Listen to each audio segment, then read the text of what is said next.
Então, nesta ação penal 502.62.12.82, depoimento do senhor Paulo Roberto Costa. Senhor Paulo, o senhor está sendo acusado de um crime pelo Ministério Público Federal. Na condição de acusado, o senhor tem o direito a permanecer em silêncio, o senhor não é obrigado a responder nenhuma questão. No entanto, como já foi trazido aos autos, o senhor celebrou um acordo de colaboração premiada com o Ministério Público Federal e nessas condições, pela nossa legislação, o senhor fazendo esse acordo, se comprometendo a revelar o que o senhor sabe, o senhor abre a mão o direito ao silêncio no seu depoimento. Correto, excelência. Certo? Como há uma solicitação, a previsão legal de que o senhor renuncie a esse direito na presença do seu advogado, eu também vou pedir a manifestação do defensor nesse momento. Se puder alcançar o microfone, doutor. Excelência, isso faz parte, nós não representávamos o senhor Paulo Roberto, mas eu já houve anuência da advogada, então certo, temos que referendar o que já foi decidido. Perfeito. Então, apesar do senhor estar sendo acusado, o senhor não tem o direito de permanecer em silêncio, certo? E eu vou advertir o senhor, esse acordo é celebrado entre o Ministério Público e o senhor, a sua defesa, ele é apenas trazido ao juízo. O juiz tem a tendência de tratar esse acordo com absoluta deferência das escolhas do Ministério Público. No entanto, o senhor, para receber os benefícios previstos no acordo, o senhor tem que necessariamente cumpri-lo. E o que interessa à justiça criminal, acima de tudo, é que o senhor diga apenas a verdade. Correto, certo? Não interessa se essa verdade é boa para a sua defesa, não interessa se essa verdade é boa para a acusação, o que interessa apenas à justiça criminal é a verdade, certo? Correto. E eu vou também lhe advertir que, conforme a nova previsão legal, se o senhor, nas suas declarações, o senhor imputar falsamente crime a alguém, o senhor fica sujeito a uma nova sanção criminal, certo? Perfeito. Então o senhor deve apenas dizer a verdade e aí o senhor tem os benefícios previstos no acordo, certo? Correto, excelência. Senhor Paulo, o senhor pode começar me revelando a sua formação técnica? Eu sou engenheiro mecânico. O senhor ingressou na Petrobras aproximadamente quando? 2 de fevereiro de 1977. O senhor pode me descrever brevemente sua carreira até o senhor chegar à posição de diretor de abastecimento? Posso. Eu ingressei por concurso público, inclusive aqui no Paraná, me formei aqui na Universidade Federal do Paraná. E após a formatura da universidade, entrei na Petrobras para fazer um curso de especialização de mais 1 ano e 4 meses. Esse curso foi parte na Bahia, parte maior no Rio de Janeiro, depois uma segunda parte na Bahia. E comecei a exercer minha profissão no Espírito Santo. Então, cuidando da parte de instalações de plataformas marítimas no Espírito Santo. Depois fui para Macaé, a Bacia de Campos, que é a grande área produtora da Petrobras até hoje. Permaneci em Macaé durante 16 anos. Cheguei em Macaé como engenheiro simples, engenheiro praticamente estagiário, e saí de Macaé em 1995 como superintendente geral da área de produção da Bacia de Campos. Então foi toda um crescimento de chefe de setor, chefe de divisão, superintendente de apoio e tal, até 1995. Em 1995 fui designado para ser o gerente geral da área de exploração e produção da chamada Bacia de Santos e Pelotas. E a gente fez uma sede nova da Petrobras em Itajaí, Santa Catarina. Fiquei lá 1 ano e meio, depois voltei para o Rio de Janeiro, me indicaram para chefiar toda a parte de logística da área de exploração e produção. Depois passei mais uns 6 anos na área de gás natural, até que no mês de maio de 2004, o Conselho de Administração aprovou meu nome para ser o diretor da área de abastecimento. Então, permaneci na área de abastecimento de maio de 2004 a abril de 2012. Foram 8 anos. E me aposentei, em abril de 2012, me aposentei da Petrobras e criei depois, em agosto de 2012, uma consultoria na área de gás e infraestrutura de um modo geral, atividades também outras não afins com a Petrobras, mas de conhecimento meu, principalmente na área de infraestrutura. Uma referência na acusação que o senhor teria assumido essa posição de diretor de abastecimento por conta de uma indicação política do ex-deputado federal José Janene. O senhor pode me dizer a esse respeito? Perfeito. Está correta essa colocação. A Petrobras, desde que eu me conheço como Petrobras, as diretorias da Petrobras e a presidência da Petrobras foram sempre por indicação política. Eu dava sempre o exemplo aí nas discussões aí, como general, ninguém chega a general se não for indicado. Você dentro de uma Forças Armadas se para como coronel e se reforma como coronel. Então, as diretorias da Petrobras, quer seja no governo Sarney, quer seja no governo Collor, quer seja no governo Itamar Franco, quer seja no governo Fernando Henrique, quer seja nos governos do presidente Lula, foram sempre por indicação política. E eu fui indicado realmente pelo PP para assumir essa diretoria de abastecimento. E especificamente pelo deputado José Janene? Pelo partido. Ele, na época, ele era o líder do partido. Ele teve influência nessa indicação. E o senhor tinha alguma relação prévia com ele? Não, nem eu conhecia. Fiquei conhecendo quando houve essa possibilidade de ser indicado para o Conselho de Administração pelo partido, e fiquei conhecendo ele e outras pessoas do partido naquele momento. Eu não o conhecia anteriormente. O fato do senhor ser um indicado político, dessa agremiação política, a influência do deputado José Janene na sua indicação, isso era de conhecimento comum dentro da empresa? Sim. Da alta administração da companhia, sim. Inclusive dos outros diretores, do presidente da Petrobras? Sim, a resposta é correta. Como eu sabia também, como eu sabia também que os outros diretores tinham suas indicações e quem tinha indicado. Bem, isso na verdade não é nenhum segredo, de fato normalmente divulgado na mídia. O ex-presidente da Petrobras, o senhor José Gabrielli, ele tinha conhecimento que o senhor era, vamos dizer, indicação dessa agremiação política do José Janene?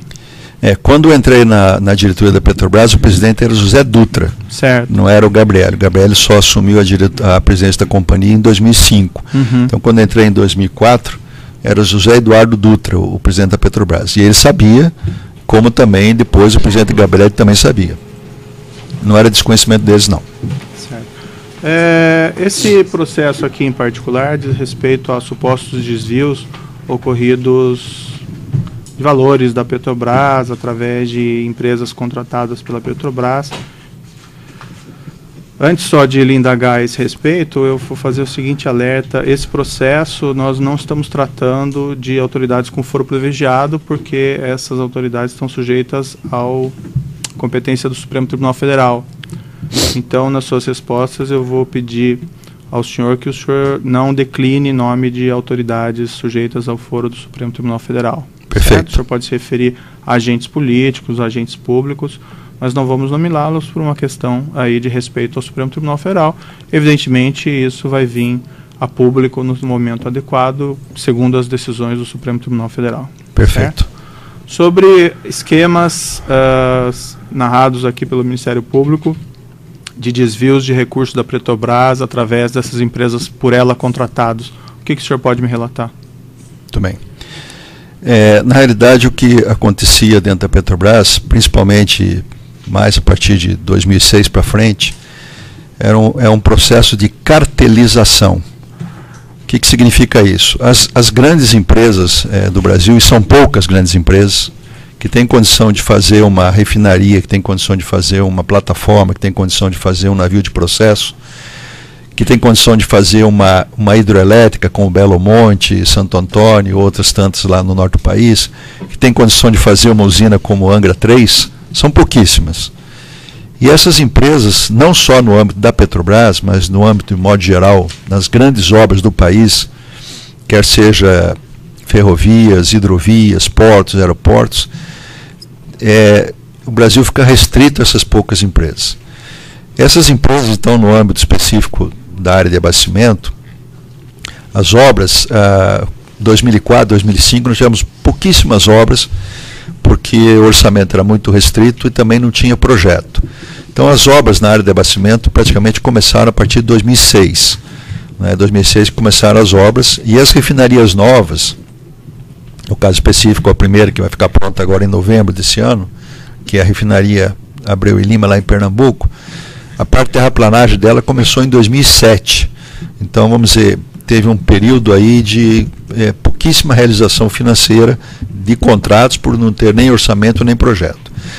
Quando começou essa atividade, porque esse recurso era todo alocado principalmente para a área de exploração e produção, que é a área mais importante de qualquer companhia de petróleo. Quando começou então essa atividade, ficou claro para mim, eu não tinha esse conhecimento quando eu entrei, em 2004, ficou claro para mim dessa, entre aspas, acordo prévio entre as companhias, né, em relação às obras.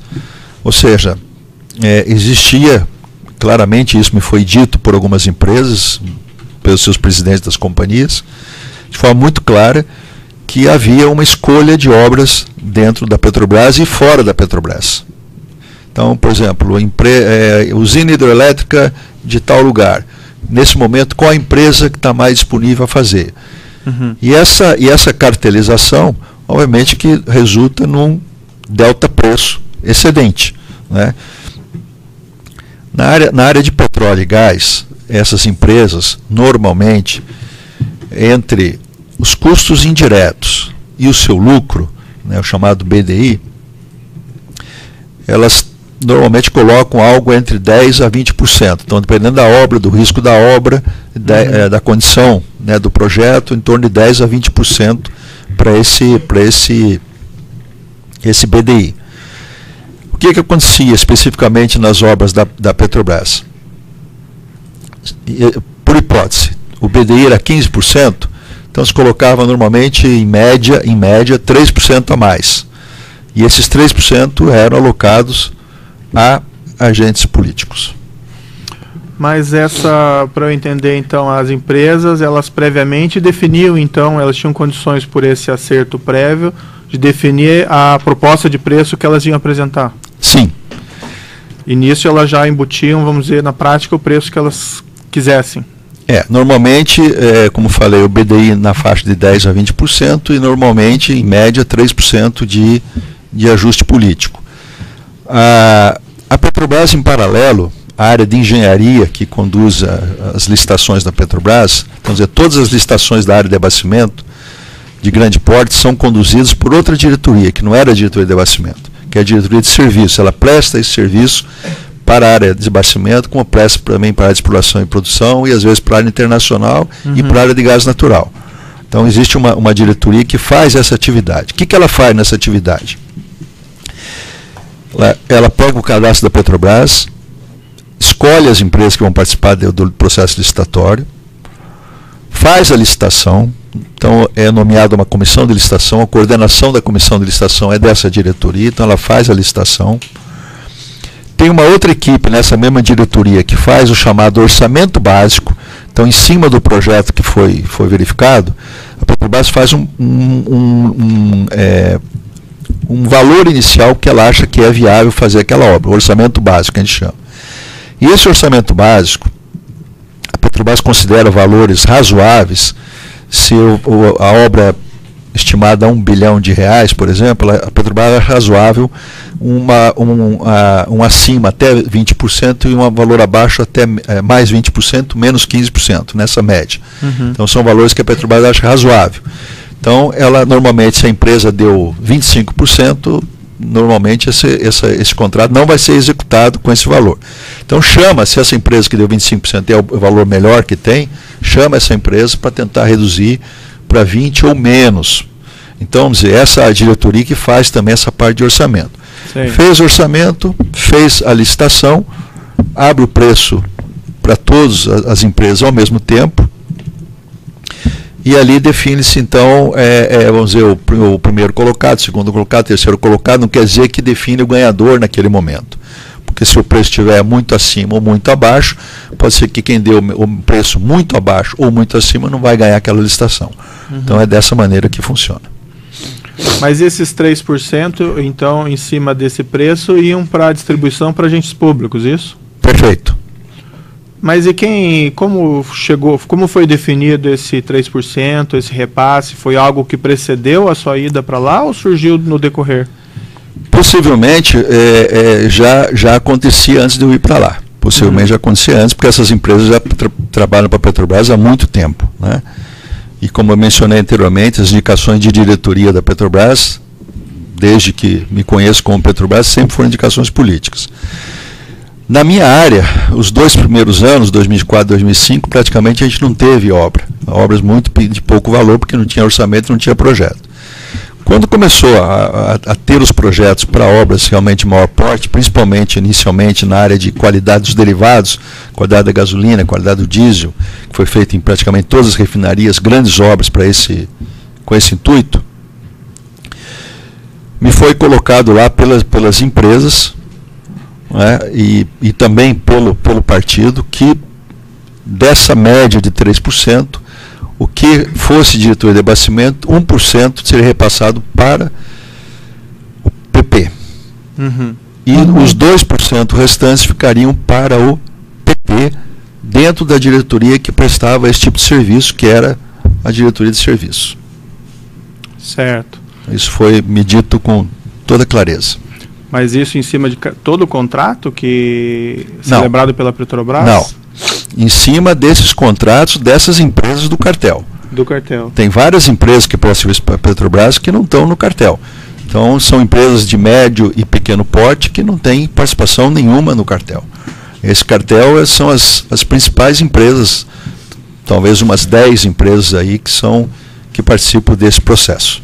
E como que esse dinheiro era distribuído? Como que se operacionalizava isso? Muito bem.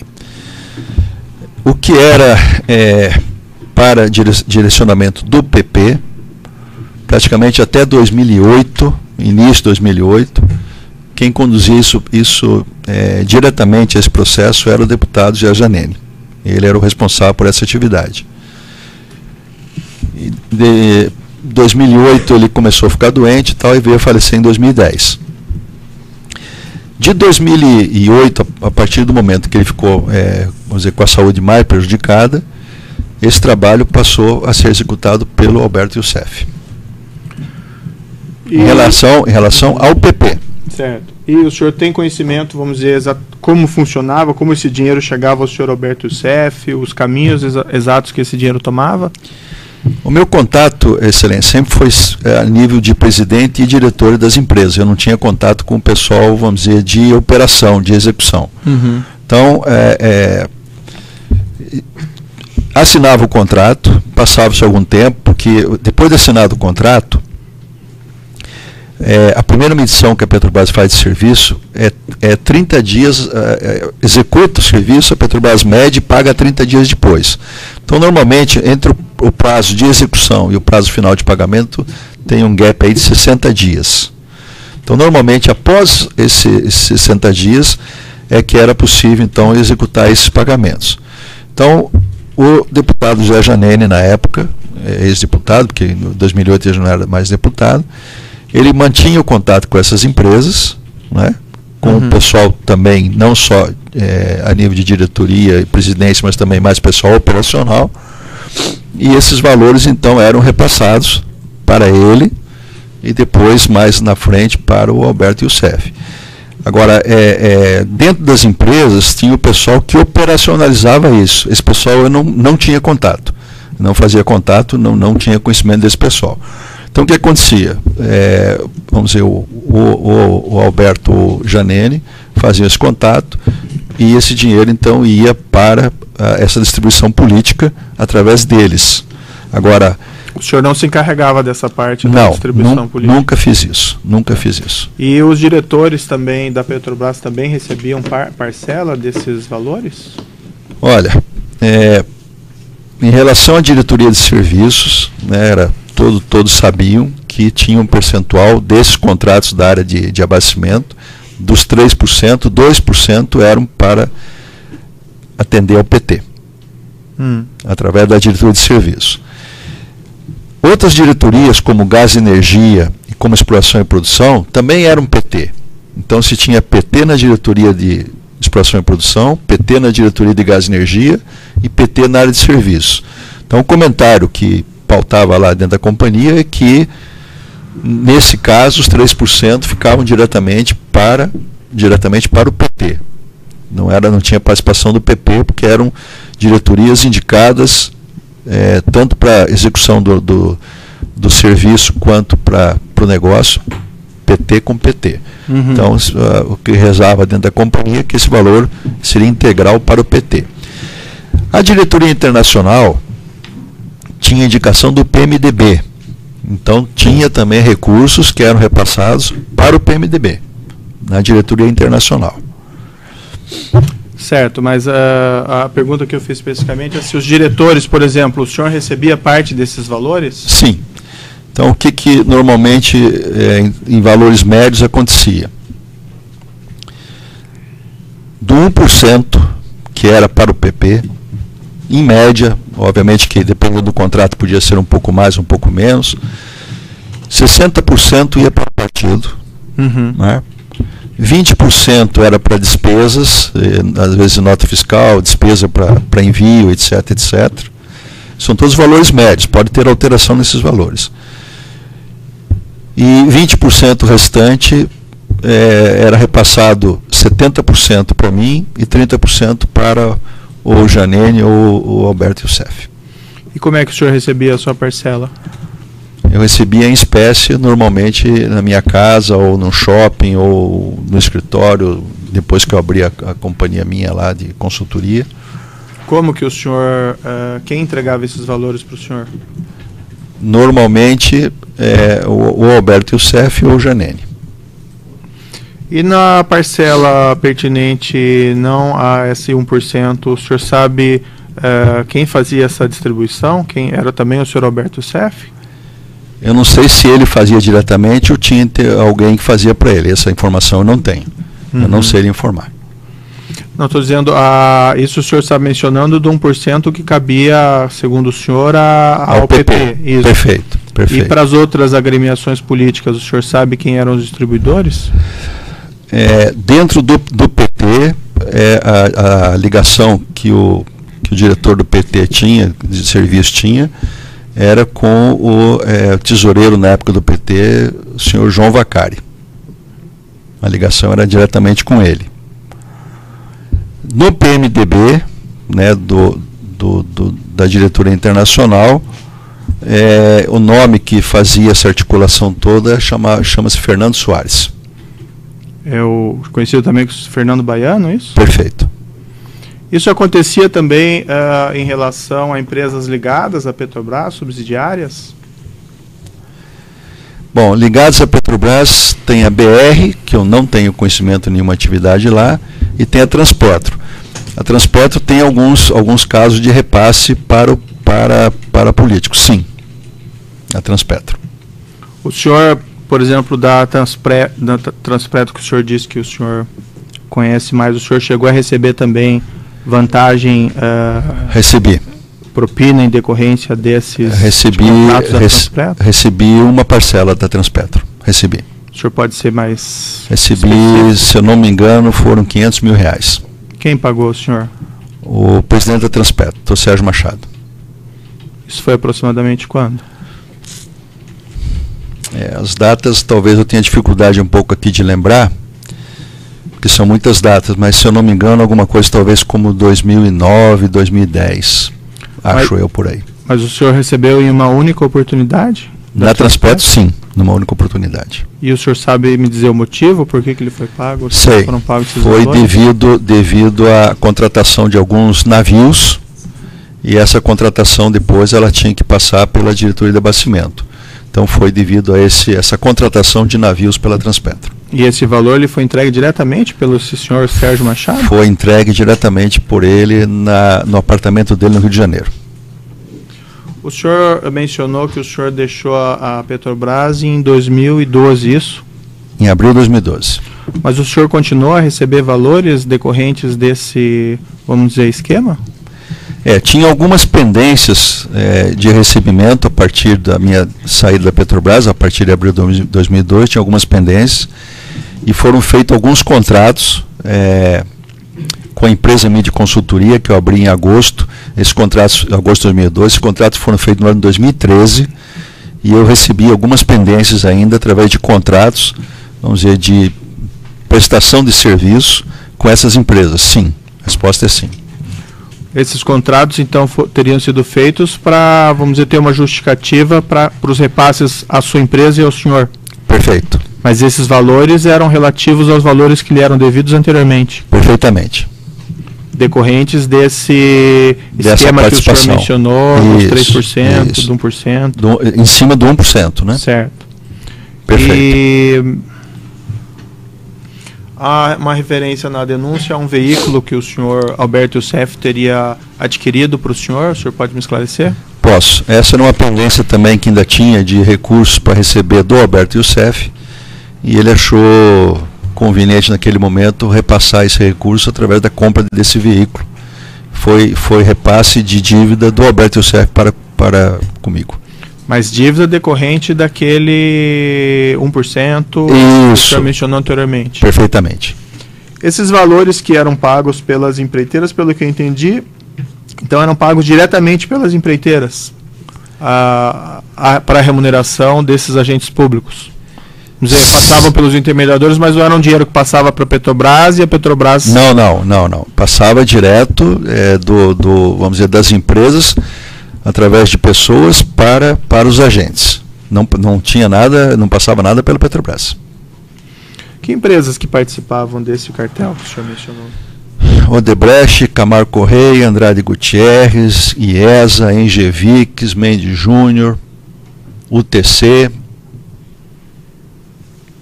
Isso está tudo na declaração que eu dei aí, talvez tenha mais aí. O senhor mencionou que o senhor fazia tratativas com os diretores, presidentes dessas empresas diretamente, isso? Perfeito. E eles tinham conhecimento dessa remuneração?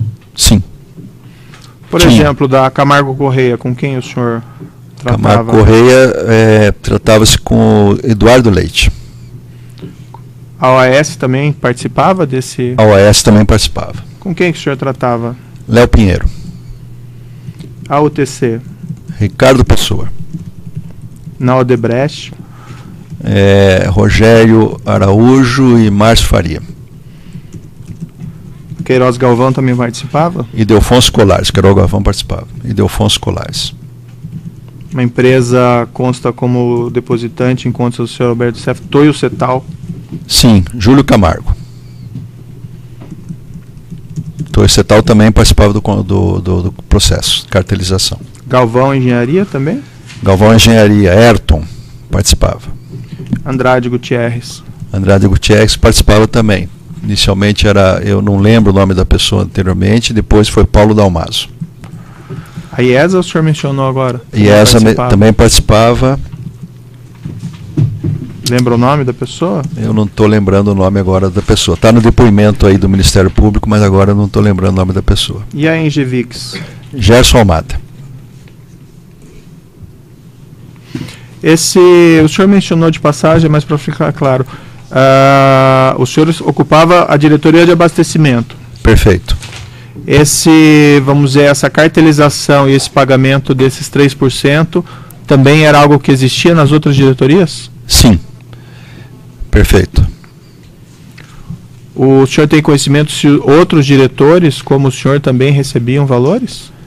Dentro da área de serviço tinha o diretor Duque, que foi indicado na época pelo ministro da Casa Civil, José Dirceu, né? E ele tinha essa ligação com o João Vacari dentro desse processo do PT.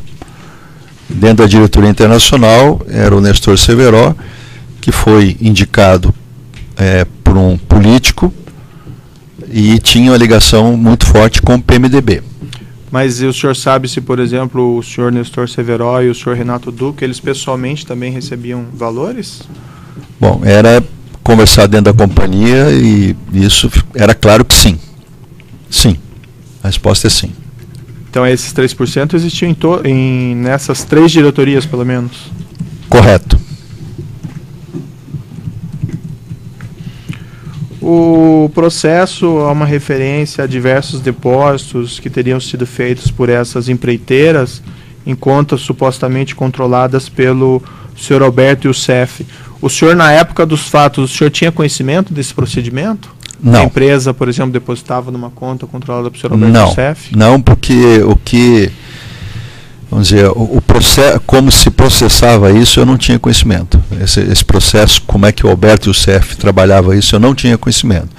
Então, vamos dizer, ele repassava para mim os valores meus, repassava para os políticos os valores dos políticos.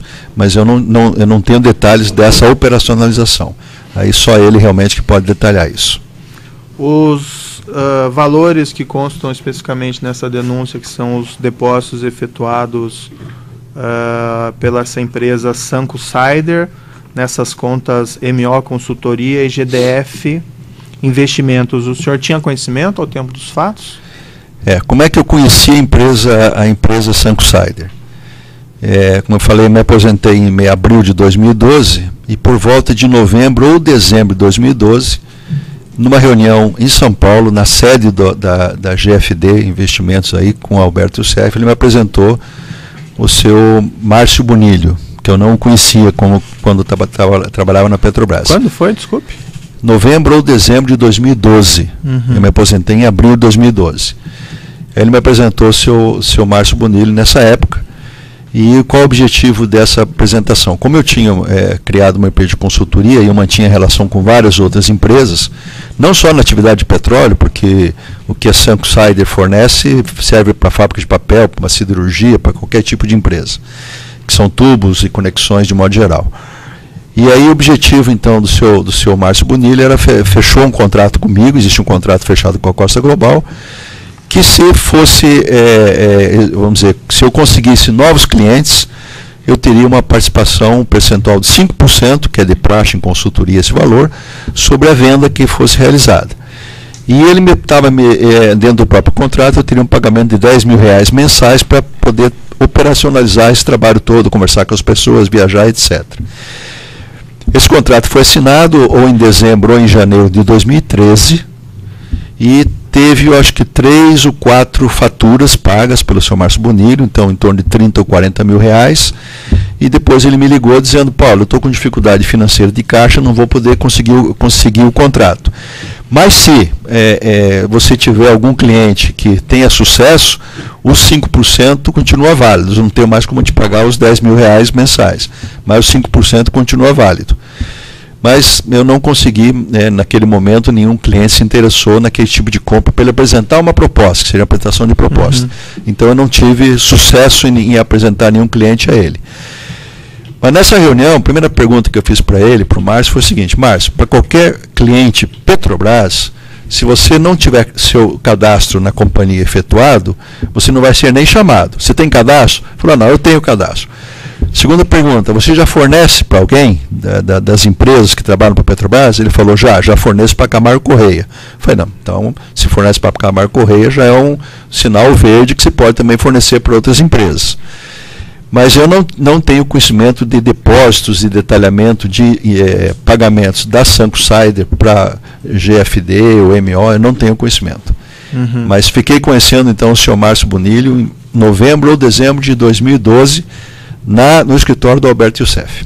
Então o senhor não tem conhecimento se esses pagamentos feitos pela Sanco Sider para MO e para GFD estavam, vamos dizer assim, inseridas dentro daquele procedimento de distribuição dinheiro do senhor Alberto Youssef? Não tenho conhecimento. Pelo que o senhor falou, o senhor não conhecia detalhes desse procedimento de distribuição? Não conhecia, não tinha esse detalhamento. Eu tinha o que eu sabia é que a parte para os políticos, o grupo político, parte tinha de despesas, depois outra parte, uma parte era para mim, uma parte para ele. Mas o detalhamento dessas operações eu nunca tive acesso e nunca perguntei para ele esse detalhamento. E como é que o senhor sabe, por exemplo, que as pessoas recebiam?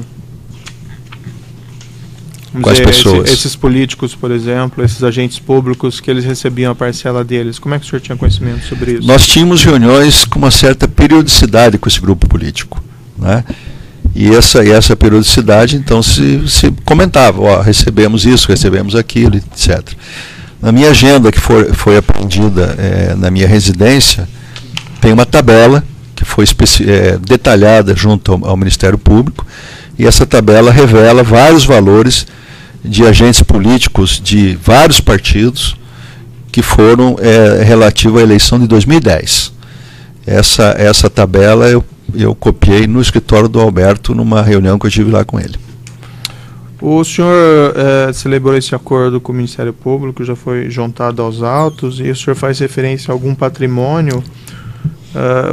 Primeiro, esses 23 milhões de dólares que o senhor teria em contas na Suíça, o senhor admitiu a existência desses valores? Perfeitamente. E como já assinei também um documento junto ao Ministério Público para a devolução integral desses valores. O senhor também admitiu a existência de uma conta no Royal Bank of Canada, em Caimã, isso? Perfeito. Também já assinado documento de devolução total do valor. Esses valores que o senhor tinha nessas contas eram provenientes de, vamos dizer, vantagens indevidas que o senhor recebeu? Perfeito. Por seu trabalho, em decorrência do seu trabalho como diretor na Petrobras? Certo. E o senhor também faz uma referência a uma lancha Costa Azul, em nome da empresa Sunset? Isto. E um terreno que o senhor teria adquirido em Mangaratiba? Isso. A lancha já foi também devolvida e esse terreno foi pago em valores aí pertencentes às minhas contas aí, valores legítimos, já foi pago também. O Ministério Público já coletou esses valores.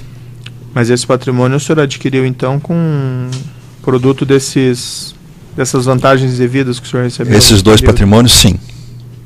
E esses valores que foram apreendidos na sua residência, que era 762 mil reais, cerca de 180 mil reais e mais 10 mil euros, qual que era a origem desses valores? A parte de euros e de dólar eram valores meus, né, dólar que eu tinha durante a vida toda guardado, e euros tinha 10 mil euros lá de uma viagem que eu fiz à Europa, tinha feito há pouco tempo.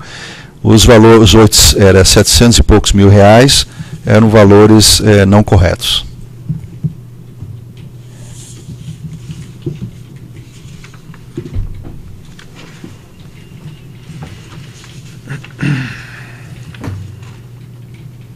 Acho que por hora seriam essas as questões que eu tinha que colocar. Só mais uma última pergunta. Dos acusados desse processo, o senhor mencionou, o senhor conhece o senhor Alberto Youssef, evidentemente, não é? Sim, fui apresentado a ele pelo deputado Jajanene. O senhor mencionou também o senhor Bárcio Bonilho, as circunstâncias que o senhor conheceu ele. Perfeito. Dos demais acusados, eu tenho aqui os nomes de Murilo Tena Barros, o senhor chegou a conhecer? Não cheguei a conhecer. Antônio Almeida de Silva? Também não. Esdra de Arantes Ferreira? Não. Leandro Meirelles? Leandro conheci na carceragem da Polícia Federal aqui em Curitiba. Leonardo Meirelles? Não conheci.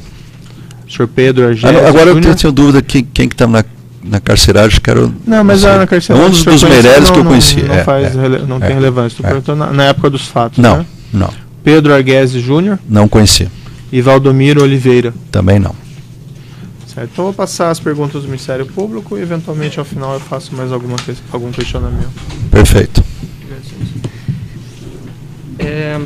Voltando à ingerência que o senhor tinha na condição de diretor, né, nos procedimentos licitatórios e ao processo de cartelização, o senhor poderia nos explicar como que ocorria a nomeação das comissões de licitações nas obras de interesse da diretoria de abastecimento? Pois não. Dentro da área de diretoria de serviços, para cada licitação era feita uma comissão. E essa comissão era indicada normalmente pelo diretor da área de serviços. Então existe normalmente um coordenador, às vezes 2 ou 3 membros.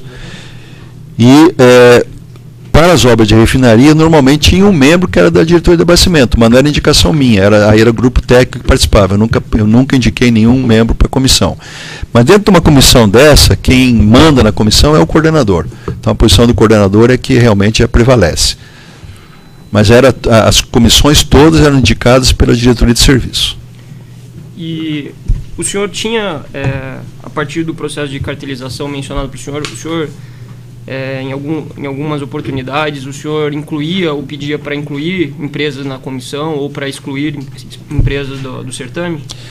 Às vezes você tinha, vamos dizer, empresas, ocorreu, vamos dizer, de eu ter reuniões dentro da companhia, às vezes até reuniões com representantes de grupo político, para a inclusão de empresas em licitações. E aí sempre mencionava, só pode ser incluída essa empresa se ela tiver capacidade técnica, administrativa, financeira, etc., e a comissão aprovar, porque a comissão era autônoma nessa.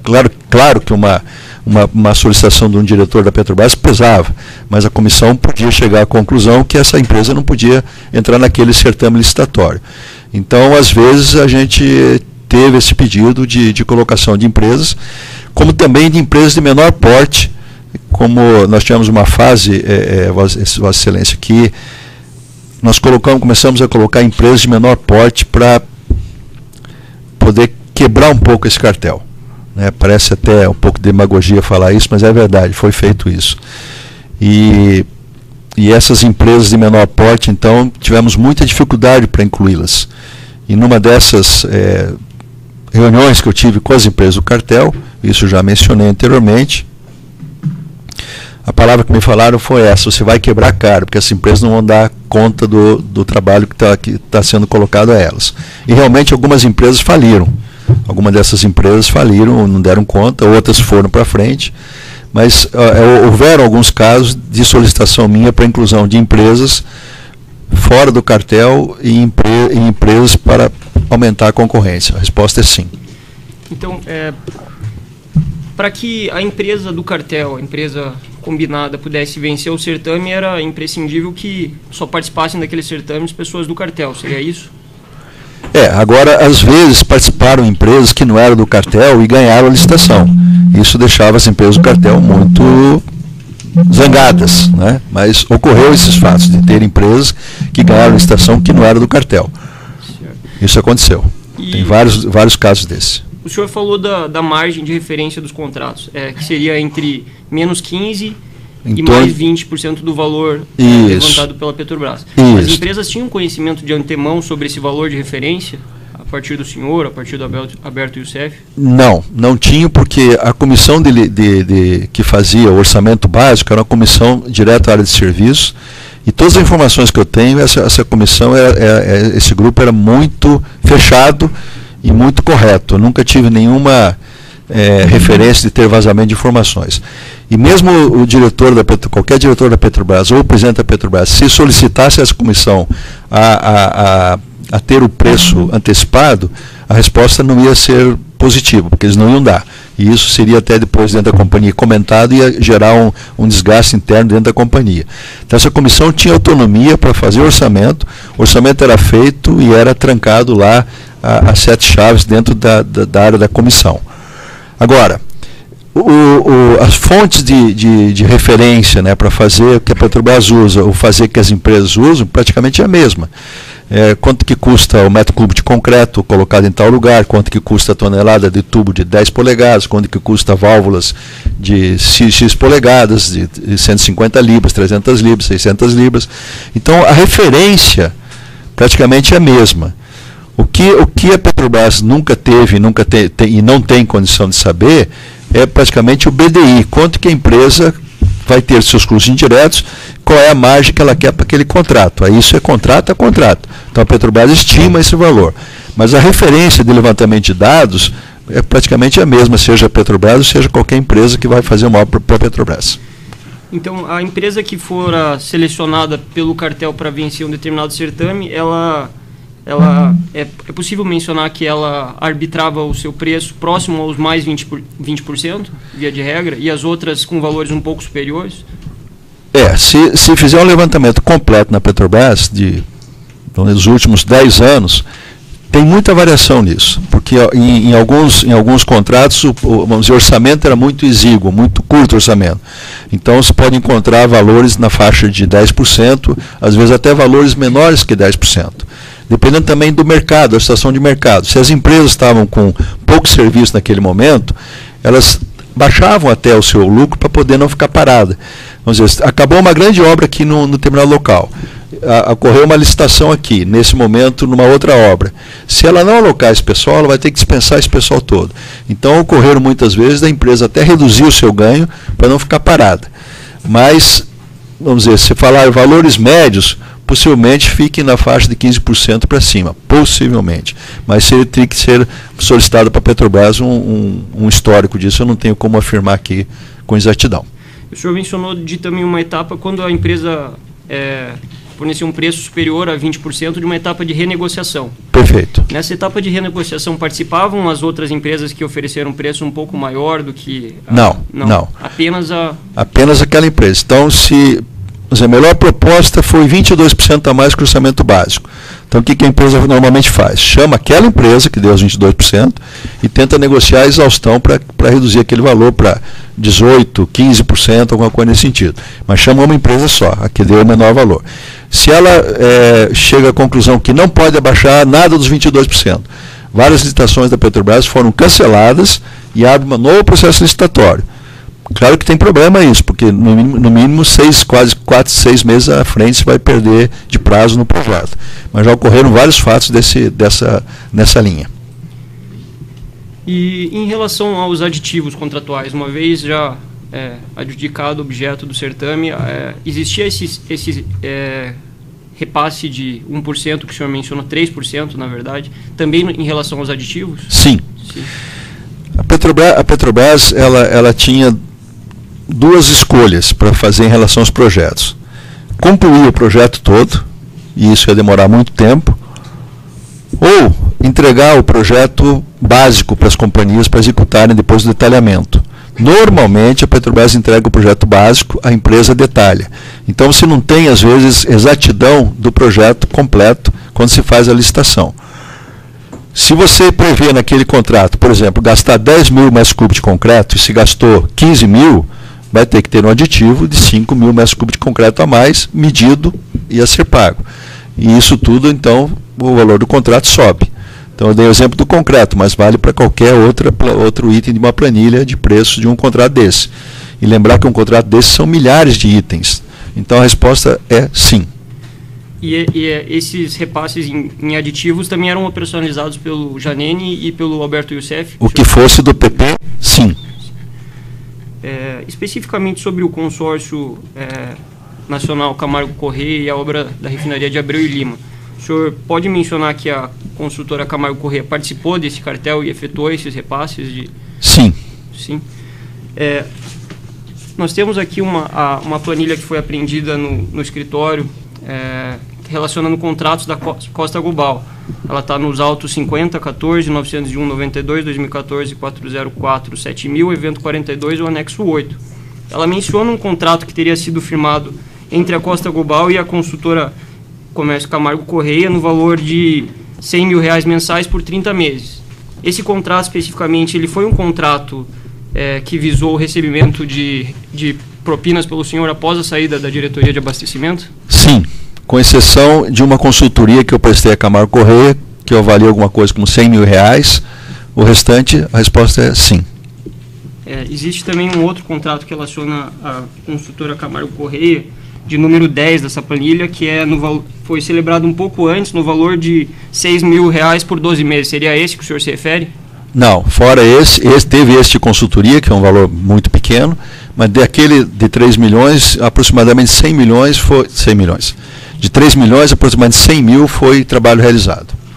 E desse valor de 3 milhões, o senhor pode dizer se parte desse valor adveio de recursos recebidos pela Camargo Corrêa na obra da refinaria Abreu e Lima?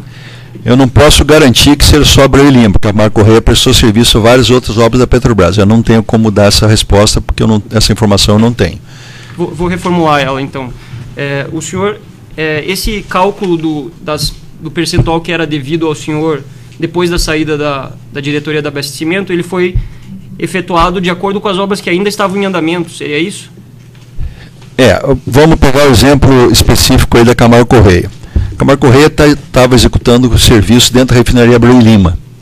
Quando eu saí da Petrobras em abril de 2012, a refinaria Abreu e Lima estava com cerca de 30% realizado.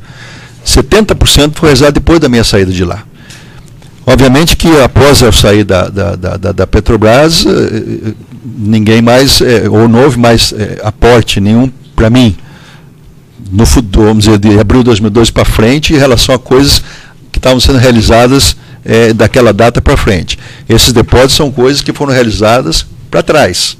Então eram pendências não realizadas até abril de 2012. Não teve depois de abril de 2012, eu não era mais diretor, a Camargo Correia, qualquer empresa, não ia fazer nenhum repasse para mim se eu não era mais diretor da companhia. Então todos esses repasses eram referentes a serviços realizados anteriores a abril de 2012. E o cálculo desse repasse era efetuado, de acordo com o que o senhor falou, tão logo a empreiteira recebia o pagamento da Petrobras. Era deduzido 1% e distribuído na forma que o senhor explicitou, seria isso? Perfeito. Normalmente 10 dias, uma semana, aproximadamente. Então, esse valor de 3 milhões eram referentes a pagamentos que tinham sido efetuados a Camargo Correia antes da sua saída da diretoria de abastecimento, mas que ainda não haviam sido repassados ao senhor. Perfeito. O senhor sabe dizer se esse pagamento de 3 milhões foi efetuado, até quando, integralmente ou parcialmente? Já foi efetuado, foi feito integral. Até final de 2013, ainda tinha uma pendência e foi quitado em final de 2013. Houve um adiantamento, então, porque a previsão era de 30 meses. Houve um adiantamento. Perfeito.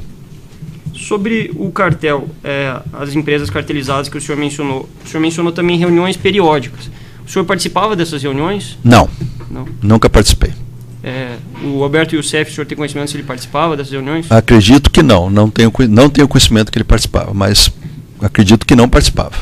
O objeto específico dessas reuniões era definir quem iria vencer determinadas obras da Petrobras, seria isso? Sim. Não só da Petrobras, mas das obras do Brasil todo. E como que essa informação de quem iria vencer chegava ao senhor e ao Alberto Youssef? Não chegava, só sabíamos disso quando era feita a licitação. Não tinha essa informação prévia. Eu nunca tive. Só quando a licitação era realizada. O senhor mencionou, especificamente sobre a empresa Sanco Sider, o senhor mencionou que veio a conhecer o senhor Márcio Bonilho em 2013? 2012? Não, 2012, novembro ou dezembro de 2012, numa reunião lá no escritório do Alberto Youssef, São Paulo. Sem prejuízo a conhecer o sócio, Márcio Bonilho, o senhor havia em algum momento anterior solicitado que essa empresa fosse cadastrada perante a Petrobras? Nem conhecia essa empresa. Não, a resposta é não. Nunca conheci, essa empresa não era do meu conhecimento. Eu não conhecia a Sanco Sider antes dessa apresentação que o Alberto me fez lá no escritório de São Paulo. Foram levantadas algumas, no laudo recentemente juntado pela Polícia Federal, foram levantadas algumas inconsistências no cadastramento, né, da Sanco Sider no CRCC. Correto. O senhor saberia dizer a razão disso, se alguém teria interferido, talvez de uma outra pasta de serviço? O senhor não tomou conhecimento disso? Não. A parte de cadastramento toda da Petrobras, quer seja para a empresa prestadora de serviço, quer seja para a empresa fornecedor de produto, né, o Sanco Sider, a maior parte é fornecedor de produto, é feita através de uma área de cadastramento, que é o CRCC, que você acabou de mencionar. Essa área de CRCC pertence à diretoria de serviços. Então, vamos dizer, a minha área, ou a área de exploração e produção, a área de gás natural, não participava e não participa desse processo. Esse é um processo que é conduzido integralmente pela diretoria de serviço. Então, se teve alguma inconsistência, algum erro, alguma coisa, compete à diretoria de serviço explicar esse fato. Só antes de prosseguir, nós vamos interromper aqui a gravação por causa do tamanho do arquivo. Então, nessa ação penal 502.6212.82, continuidade do depoimento do senhor Paulo Roberto Costa, continuidade das perguntas do Ministério Público. Obrigado, senhor. O senhor referiu a construtora Camargo Correia do diretor Eduardo Leite. Seria ele o contato do senhor na construtora para esses fins de repasse? Eu conheci outras pessoas da Camargo Correia, mas a pessoa que eu tinha mais contato, tinha mais, vamos dizer assim, tive mais reuniões foi com o Eduardo Leite. Tinha também o presidente lá da companhia, que era o Dalton, que eu participei de algumas reuniões com ele, mas esse tipo de contato era direto com o Eduardo Leite. O senhor debatia abertamente sobre esses repasses? Não. Eu tive várias reuniões com ele, mas muitas reuniões mais do lado técnico. Essa parte operacional eu não chegava a discutir nem com ele, nem com nenhum outro diretor ou presidente de qualquer outra companhia. Quem discutia isso com ele seria... Ou José Janene ou Alberto Youssef. Ou com outras pessoas dentro da companhia, não necessariamente só com essa pessoa, né, possivelmente. O senhor sabe dizer se ele é conhecido pelo apelido de Leitoso? Eu não sabia disso. Soube depois pela imprensa, aí, algumas informações que saíram pela imprensa, mas não tinha essa informação. Sobre a empresa GFD, o senhor soube de repasses de empreiteiras para a GFD, inclusive no interesse da obra de Abreu e Lima? Não tinha conhecimento desse assunto. E o senhor saberia dizer se o recurso que foi utilizado para a compra do veículo Range Rover, de que contrato ele adveio? Não, porque esses valores todos, vamos dizer, eram valores que somavam uma quantidade X, mas eu não teria como saber se veio de A, de B ou de C, contrato A, B ou C, não teria como saber.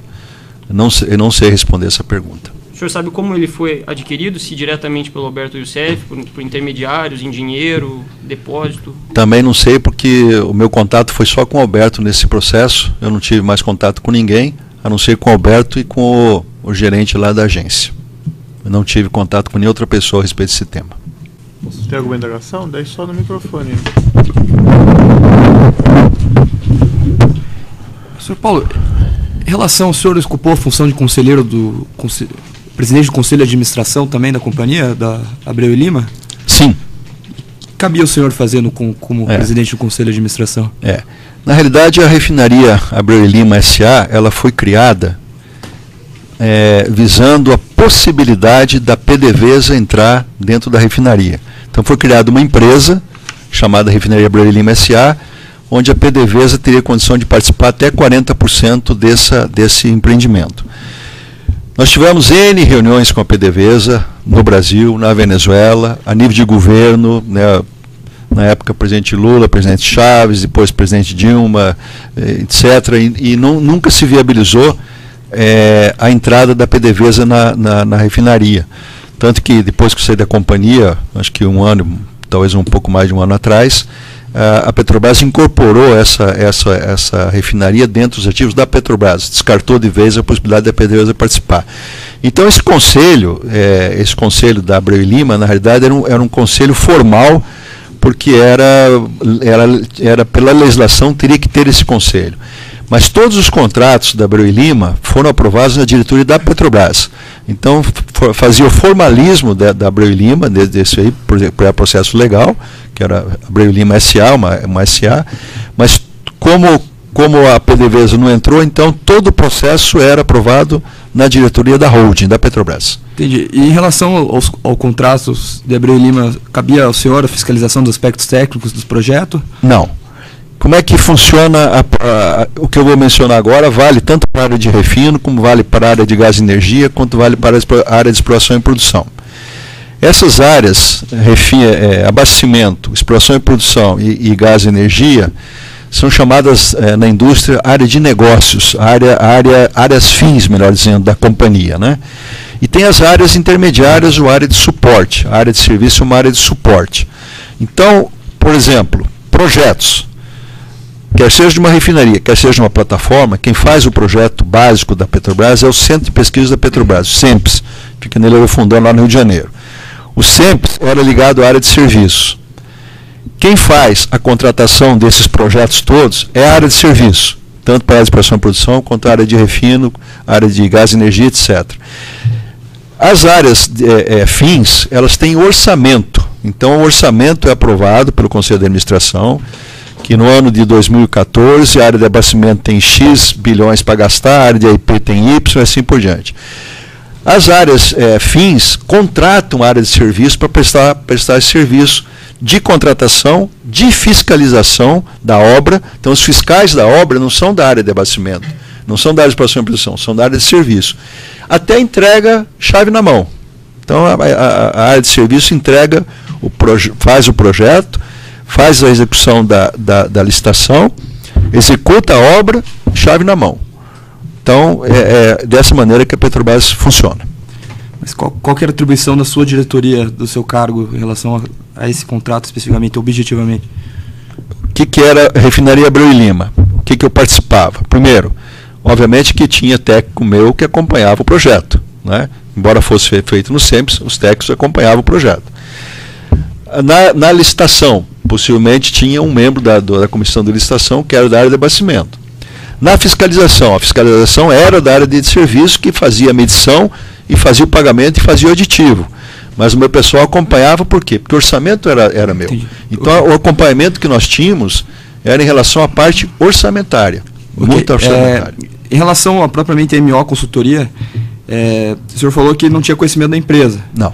Mas o senhor tinha conhecimento que o Alberto Youssef utilizava de empresas para emitir nota fiscal para circular o dinheiro da propina. O que eu conhecia lá do Alberto Youssef era a GFD, que eu tive algumas vezes lá, né?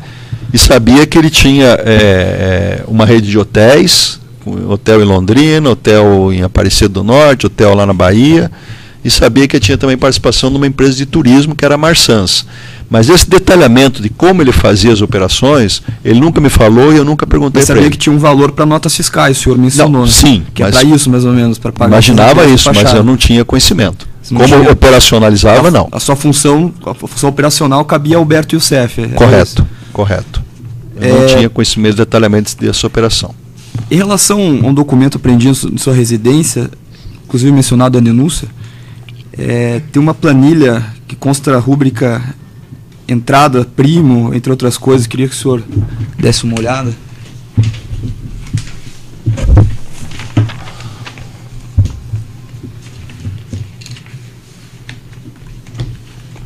Foram valores que o Alberto Youssef me mandou. Qual é a página da denúncia, doutor? Qual que é a página? 13. Página 13.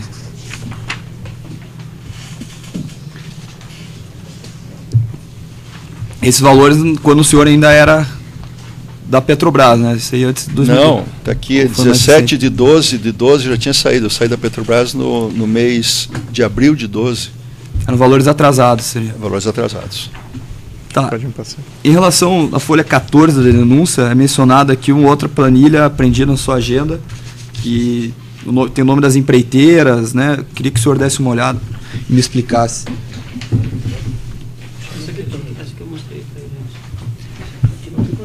Não, tem a menção só, a questão da Toyo Cetal, do... Na de rodapé, é isso? Aí é outra coisa. Folha 14, acho que a nota de rodapé, que é a referência do Ministério Público. Não, tá no meio da folha 14. No meio? Tá. Isso, em relação a uma planilha que faz menção Toyo Cetal, Tá, já conversei com o candidato. O que já me significa lembrei. essa planilha? Isso aqui teve um candidato ao governo do Rio de Janeiro que me procurou. Eu já tinha saído da Petrobras, só que foi agora início do ano de 2014.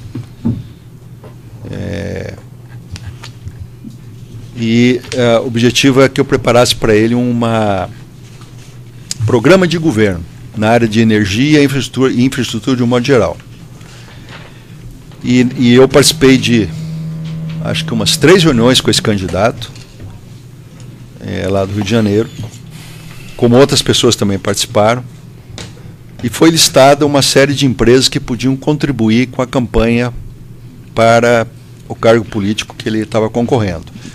E essa planilha, então, foi intermediava essas contribuições de campanha para... Não, ele me contratou para fazer o programa de energia e infraestrutura de um modo geral do governo. Listou uma série de empresas, algumas que eu tinha contato, outras não. Por exemplo, Hope, RH, eu nunca tive contato com esse pessoal, nem sei quem são essas pessoas. Mendes Júnior conheço, o TC conheço, Constran, nunca tive contato com Constran. Engevix conheço, IESA conheço, Toyo Cetal conheço. E foi solicitado que houvesse a possibilidade dessas empresas participarem da campanha, e me foi dito naquele momento pelo candidato, isso foi... Certo, mas é só uma questão, isso não é objeto, né, doutor? Pontual, por que nós estamos tratando disso? Não, tudo bem. Em relação... Então, era isso, era uma candidatura para o Rio de Janeiro. Ok. E pessoa de João Cláudio Genu, o senhor conhecia? Conhecia como assessor parlamentar do Janene, que foi depois incluído no projeto todo lá do Mensalão, e aí ele se ausentou aí do mercado, ficou fora do mercado devido a que ele ser réu do Mensalão. Sem mais perguntas, excelência.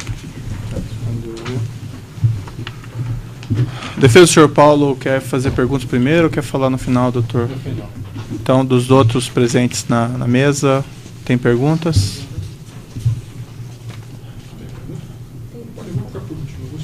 Posso virar? Eu prefiro que o senhor responda olhando para frente mesmo. O senhor não precisa virar ouvidos.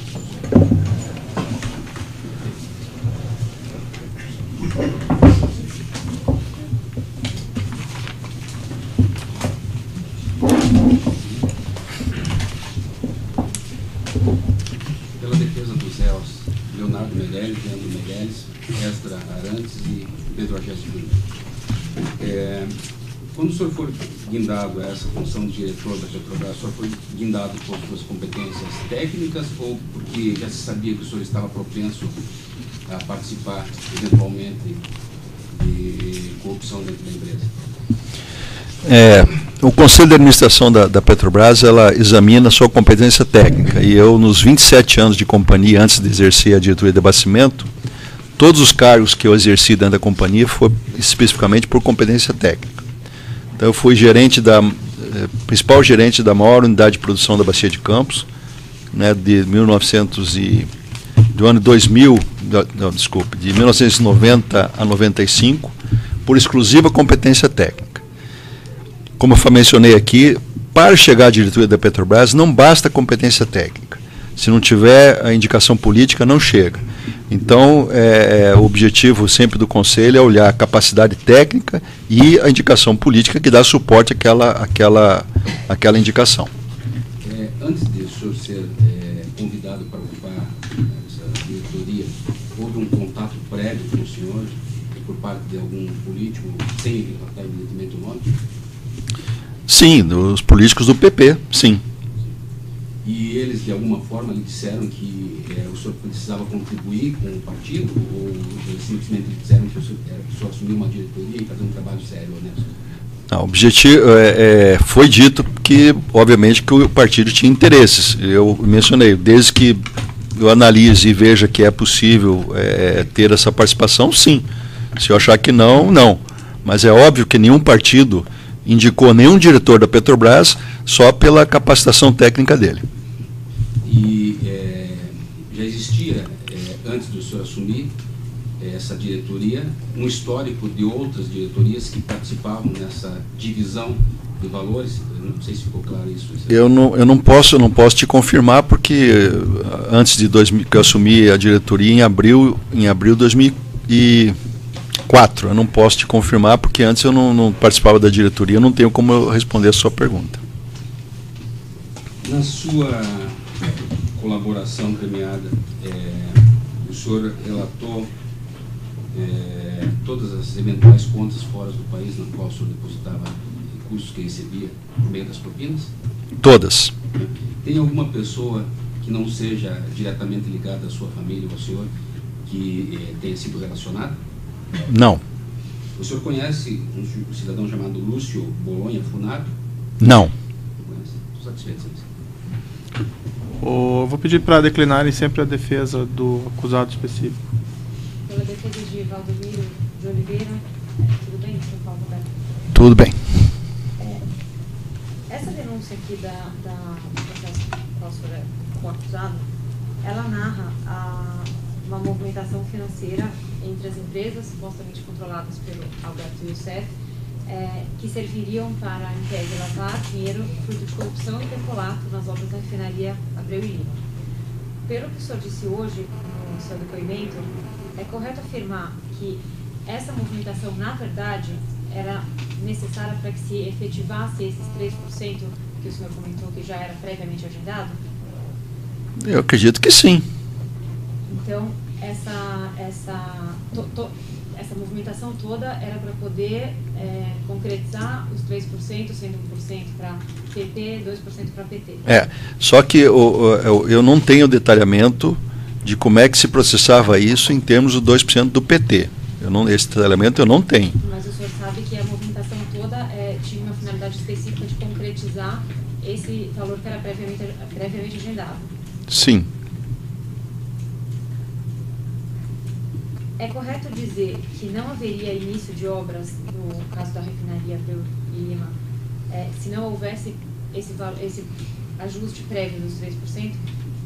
Não haveria execução, início de execução? Não, como eu mencionei aqui, a refinaria Abreu e Lima tem dezenas de contratos e um grande número desses contratos não tem empresas que participavam do cartel. Então você tem vários serviços lá que foram feitos por outras empresas que não tinham participação do cartel. São só contratos relativos ao cartel, isso o senhor mencionou, né? Exatamente. Então eu só posso falar sobre isso dos contratos das empresas que participavam do cartel. Nem todas as empresas, e como falei, se pegar os contratos da Abreu e Lima, são talvez mais de 50 contratos, e várias empresas não tinham participação no cartel. Tá certo. E o destino, após o repasse aos partidos, quem eram as pessoas? Não, daí, doutora, entra aquela questão, né, que nós acabamos de conversar. Mencionar. Porque faz parte, excelência. Sim, mas eu acabei de mencionar que isso é competência do Supremo Tribunal Federal. Mas aí a gente vai fragmentar o depoimento dele? Não, veja bem, isso o juízo já definiu que vai ser objeto de apuração pelo Supremo Tribunal Federal, não vai ser objeto dessa audiência. Então está exerceu contraditório, excelência, se eu não sei. Doutora, está indeferida essa pergunta, eu tenho que explicar de novo. Então, está consignado, né? Está gravado.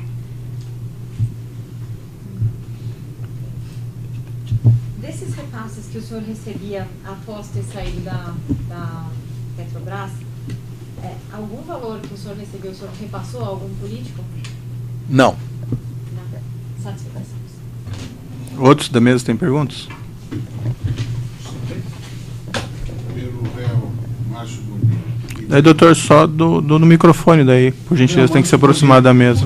Não há perguntas. Tá, certo.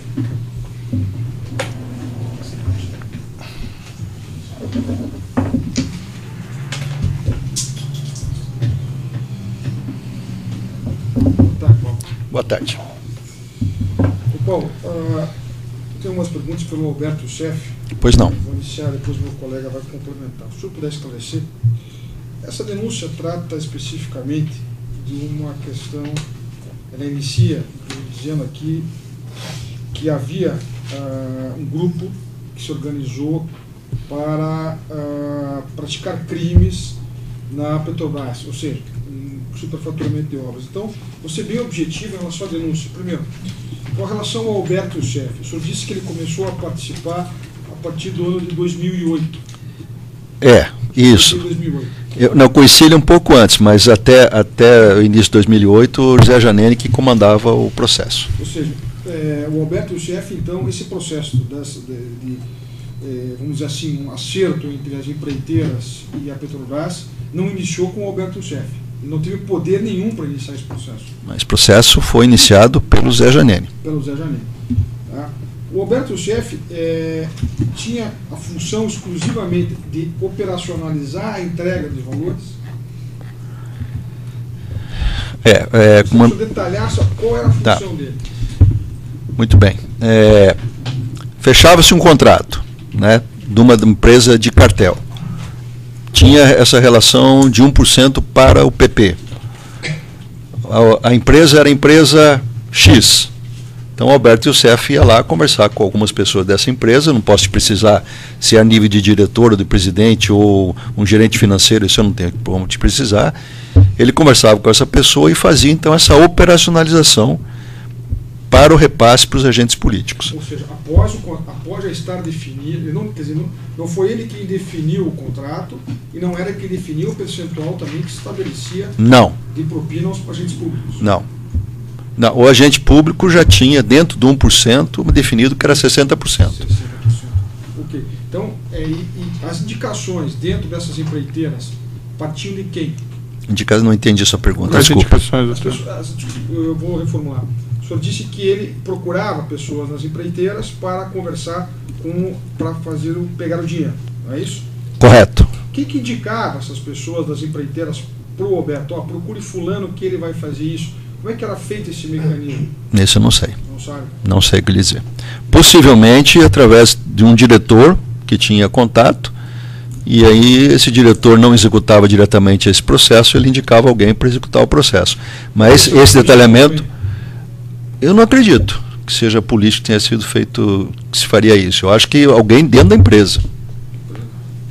Mas eu não posso, eu não tenho, esse detalhamento eu não tenho.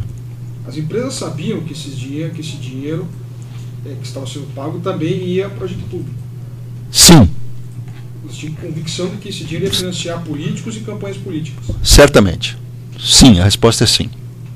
Ou seja, esse esquema, me perdoa a expressão, mas já foi usado aqui, de propina, era também usado para financiar políticos brasileiros e o esquema de campanha de políticos.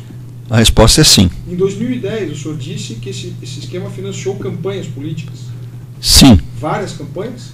Várias. Inclusive majoritárias? Não, aí não vamos entrar nessa questão, doutor, né? Nós estamos... Não, aí... Não disse a campanha, doutor, não disse de quem. Doutor, dá indeferido a questão, doutor. Eu concordo com ela que esse sistema acaba prejudicando um pouco, principalmente o meu cliente. Bem, mas o seu cliente é um político ou é Não, o senhor Roberto Youssef? A partir do momento que ele tenha... Está indeferido, doutor. Essa defesa de competência é complicada, excelência. Bem, não fui eu que criei, doutor, essa competência. Enfim, vamos continuar. O senhor confirma que houve, então, superfaturamento na obra da Hebreu Lima?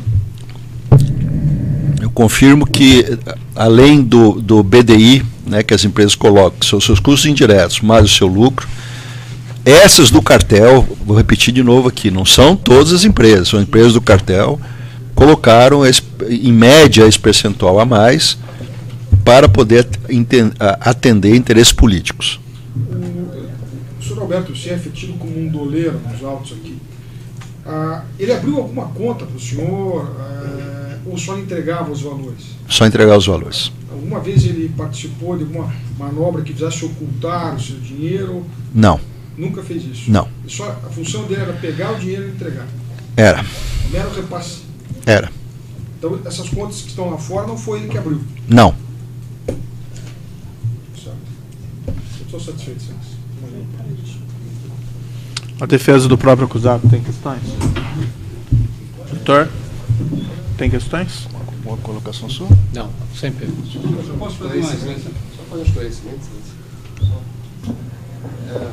pela defesa de Márcio Bonilho, foi questionado pelo colega que as empresas tinham conhecimento acerca desses repasses para fins de patrocínio de partidos ou de políticos. Quando você menciona as empresas, são as construtoras. As empresas do cartel. As empresas do cartel. Não, quero ficar muito claro. Então me desculpe que eu não entendi. Certo. Mais alguma questão?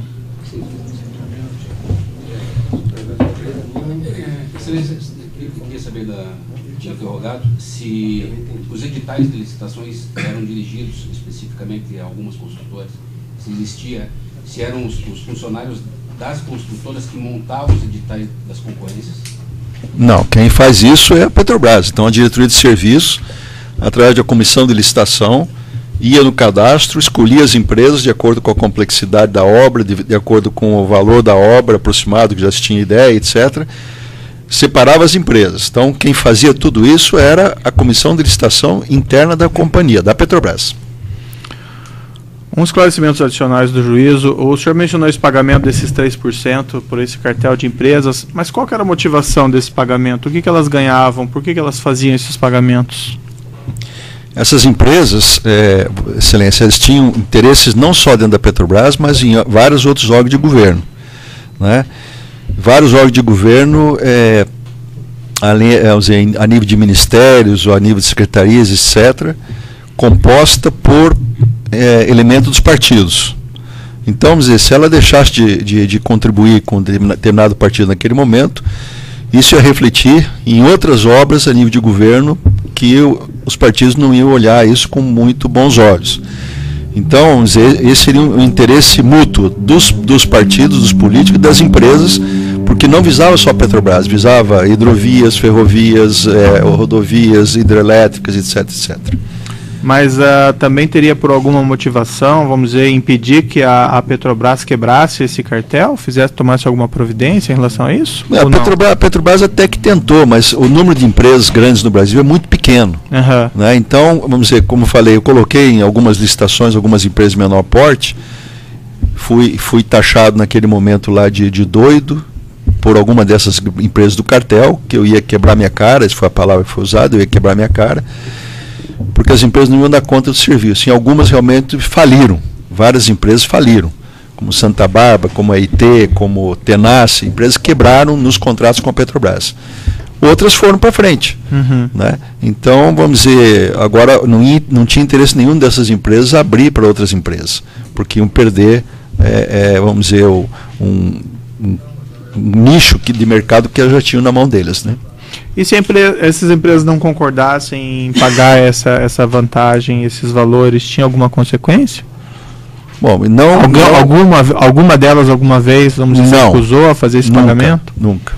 Houveram alguns atrasos, mas deixar de pagar, nunca tive conhecimento que deixar de pagar, devido a esses interesses maiores a nível de Brasil. O senhor mencionou de passagem, eu acho que eu não havia indagado, a Medi Júnior também participava desse cartel? Sim. E com quem que o senhor tratava na Medi Júnior? Eu falei lá no Ministério Público o nome da pessoa agora, Sérgio Mendes. Essa cartelização em obras funcionava em toda, praticamente, não era só na refinaria Abreu Lima, funcionava em outras obras também da Petrobras? Da Petrobras e fora da Petrobras. Na Repara, aqui no Paraná, houve isso também? Houve. Como deve ter ocorrido também em Angra 3, como deve ter ocorrido na construção de hidrelétricas lá no norte do país, como deve ter ocorrido em rodovias.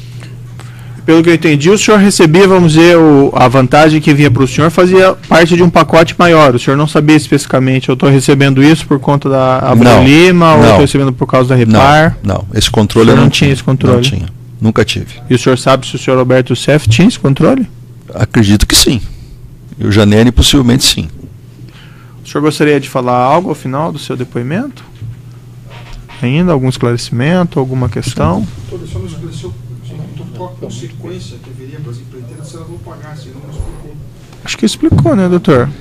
Ficou claro, o senhor já... Posso repetir? Pode repetir, então? Posso. Bom, primeiro que essas empresas tinham interesse em outros ministérios capitaneados por partidos. E como eu falei, essas empresas são as mesmas que participam de várias outras obras a nível de Brasil, quer seja em ferrovias, rodovias, aeroportos, portos, usinas de hidrelétrica, etc. Saneamento básico, Minha Casa Minha Vida, ou seja, todos os programas a nível de governo, nos ministérios, têm políticos de partidos. Se você cria um problema de um lado, pode-se criar um problema do outro. Então, no meu tempo lá, eu não lembro de ter nenhuma empresa ter deixado de pagar. Houveram alguns atrasos, né, empresas do cartel, mas deixar de pagar, nunca deixaram. Só posso complementar? Se as empreiteiras não pagassem, elas certamente seriam prejudicadas por não pagar, é isso? Não, o que a Petrobras ia fazer de prejuízo para elas? Atrasar uma medição? Alguma coisa nesse sentido? Conjectura. Mas eu acho que é mais a nível de outras atividades. Certo. E a vantagem também para elas era a questão que elas podiam, vamos dizer, acertar o lucro delas, então, pelo cartel. Sim, certo. Porque prejudicando uma concorrência real, então, uma licitação real. Porque pelo BDI, a Petrobras não tem condição de saber qual é a empresa, qual é o BDI que ela tem, os seus custos indiretos, qual o lucro que ela quer naquela obra, etc. Não dá para saber. Mas, nesse sentido, Vossa Excelência tem razão. Isso refletiria naquilo que o senhor mencionou, da questão do preço médio praticado, se fosse verificado em obras, daria um percentual elevado, então, próximo? Sim. Podia ser um percentual menor. Sim. O senhor gostaria de dizer alguma coisa ainda em sua defesa? Queria dizer só uma coisa, Vossa Excelência, que eu mencionei isso já para o Ministério Público. Trabalhei na companhia há 35 anos. 27 anos do meu trabalho foram trabalhos técnicos e gerenciais e que eu não tive nenhuma mácula nesses 27 anos. Né? Se houve, né, erro, foi a partir da entrada minha na diretoria, por envolvimento, né, com grupos políticos, principalmente, que, usando a oração de São Francisco aí, que é dando que você recebe, né, eles usam muito isso. Né?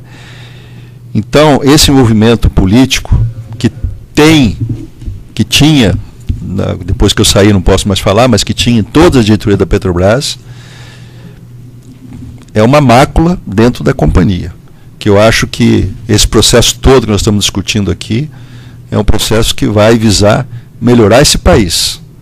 E eu acho que É um processo complicado, é um processo difícil, um processo longo, mas que no momento que eu decidi, né, fazer a delação premiada, foi com o objetivo, e discutimos muito já com os procuradores sobre esse tema, foi com o objetivo que a gente tenha no futuro um Brasil melhor para todos nós. Porque, repito, em 27 anos de companhia não tem nenhuma mácula no meu currículo. Infelizmente, hoje tem.